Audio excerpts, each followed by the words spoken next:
Hi, my name's Sarah Gandini. I'm gonna just kind of go over the conclusion and suggestions of Lonnie Franklin Jr.'s case. So, Lonnie was also known as the Grim Sleeper.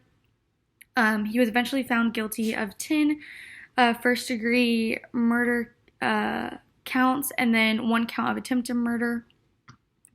Lonnie ended up being caught because of his son's DNA being in the system, and it was familia.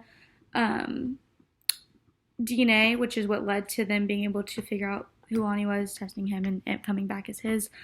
So all because of his son being in the system. Lonnie was a really smart individual that stayed out of trouble of when he first started of getting his DNA ever being taken by the authorities. So while he was incarcerated, he ended up dying of natural causes in state prison in March 2020. So that's kind of the conclusion of his case. I mean, he did end up dying in prison. He was found guilty of cases. As for the suggestion side of things, I do feel like there could have been a lot more intervention within the community. The community was very close-knit, so they looked out for one another. But Lonnie was smart. He stayed in his neighborhood realm. So he wasn't stared at. He wasn't looked at as, unfamiliar. He was well known for the community he didn't look out of place. Lonnie did target African American females that were doing prostitution or were just on the street late at night. With that being said, that I feel like if there was more intervention within the community, if it was a safer place, and during this time, prostitution was a very normal thing, something that was kind of getting out of control. And so I feel like the police could have maybe honed in on that a little bit more. Maybe they would have found Lonnie sooner. With that being said, though, I'm going to jump down to the police part. I feel like this little snippet where it says they declined additional charges against Franklin Jr. was due to the length of time it would have taken. While I see that, I understand that, he was already being charged, he was already life sentenced. I see it as a disjustice or a not having closure for the other victims' families and whatnot.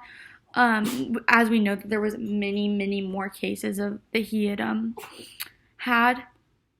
With that being said, it's just, what could the police have done extra there? Could they have found him guilty of more cases? That goes along with, could they have found him sooner? Having more things in place now to watching out on the streets at night. They've gone through this case. They know who he was, how he got away with what he did. So with that being said, mental health professionals, at this point, I feel like the mental health professionals could help more now, or more than when he was in custody, than before he was ever caught. The LA detectives, they did believe he was still killing. And then he never stopped, while they couldn't find him. So it's a matter of, how do they go about figuring that out? I feel like if during this time back in the day, if mental health would have been talked about more, would he have felt convicted of his urges? We don't know that. So maybe if that was talked about more, if it was more readily available as it is now, being able to talk to someone about your mental health, could that have stopped him? As for social work, again, social workers, if they would have been more involved in the community when he was younger, he was a good kid.